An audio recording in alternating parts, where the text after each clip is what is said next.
দেখো এই যে আমাদের গোপাল সোনারা, আমি এখন পুজো করব। স্নান করিয়েছি ওদেরকে, চন্দন দিয়ে দিয়েছি ওদেরকে। দেখো আজ অনেক ফুল পেয়েছি, পুজো করব এখন। চটপট এখন পুজোটা সেরে রান্নার ঘরে যেতে হবে, তো সাথে থাকো। সাজিয়েছি, কেমন হয়েছে জানাবে অবশ্যই। হ্যালো ফ্রেন্ডস, কেমন আছো সবাই? আশা করি সকলে খুবই ভালো আছে। আজকে বুধবার, আমার নতুন একটি ব্লগে তোমাদের সকলকে স্বাগত জানিয়ে দিনটি শুরু করছি। সকালেই এক কাপ চা দিয়ে দিনটি শুরু হয়ে যায়। তো আমি চা নিয়ে বসছি, ছেলে বিস্কিট নিয়ে বসছে, খাবে এখন। তো গুনছিল বিস্কিট কটা আছে। চায়ের সাথে আড্ডা দিতে দিতে অনেকটা সময় চলে গেছে। তা ছেলে দেখাচ্ছিল এই বিস্কিটগুলো, যে দেখো আমি কত সুন্দর করে সাজিয়েছি। তা আমি বলছি তাড়াতাড়ি খেয়ে নিয়ে পড়তেও বসে গেছে ও। বাজার চলে এসছে, এখন নিয়ে এসছে আজকে মাছ আর কিছুটা ডিম। সেটাই আমি দেখছিলাম কি রান্না করা যায়। রোজ রোজ একঘেয়ে না, সেই ঝোল ভাত খেতে আর ভালো লাগছিল না। তাই ভাবছি নতুন কিছু করবো। তাই ভাবছি একটু মাংসের মতো করে মাছটাকে করবো। তুমি এই সবজিগুলো দেখে কেউ কিছু ভেবো না, সেগুলো আমি গাছেতেই দিই।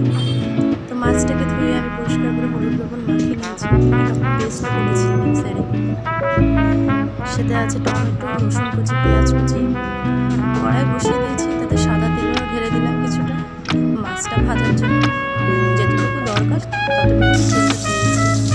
মাছগুলোকে আমি ছেড়ে দিচ্ছি, লাল করে ভেজে নেব। আজকে খুবই একটা ভালো না, হালকা রোদও আছে, আবার গরমও লাগছে, হাওয়া চলছে। তো ডিমও ছোটো ছোটো ভেজে নিয়েছি, সেই তেল আমি দিলাম নিয়েছি। সেটা একটা আলু দিয়ে দিলাম, হালকা লাল করে ভেজে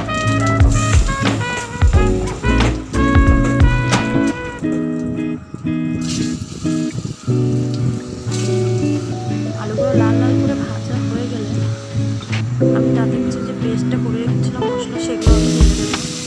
সেগুলোকে ভালো করে কষিয়ে নিতে হবে। হলুদ, যা যা দিতে হয়, আদা জিরে বাটা, সেই পেস্ট যেগুলো করে রেখেছিলাম। তোমরা ঝাল খুব একটা খাই না, তা আমি সেখানে পুরো লঙ্কা গুঁড়ো অ্যাড করে দিই। দুটো চেরা লঙ্কা লাস্টে দিয়ে দিব, সেখানে সামান্য চিনি দিয়ে স্বাদ মতো টেস্ট খুব ভালো আসে।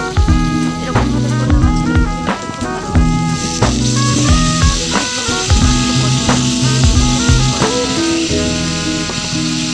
মশলা দেওয়ার পেস্ট ছিল সেটা দিয়ে জলটা দিয়ে দিয়েছি। ঝোলটা ফুটে গেলে সে মাছগুলোকে দিয়ে দিতে হবে। অত ঝোল রাখলে কোনো দরকার নেই, গামাক করে রাখবে। তারপর স্বাদ মতো দুটো লঙ্কাও দিয়ে দিচ্ছি। গরম মশলা দিয়ে নামিয়ে নিলে মাংসের মতো একদম মাছ রেডি হয়ে যাবে। এরকমভাবে খেয়ে দেবে কেমন লাগে। আশা করি সকলেরই খুবই ভালো লাগবে এরকমভাবে খেয়ে দেবে। রান্না হয়ে গেছে, আমি ছেলেকেও খেতে দিয়ে দিয়েছি। ছেলের আবদারে এই রান্নাটুকু করলাম। কেমন লেগেছে আপনারা অবশ্যই কমেন্টে জানাবেন। লাস্টে আইসক্রিমটুকু আমি দেখিয়ে দিলাম।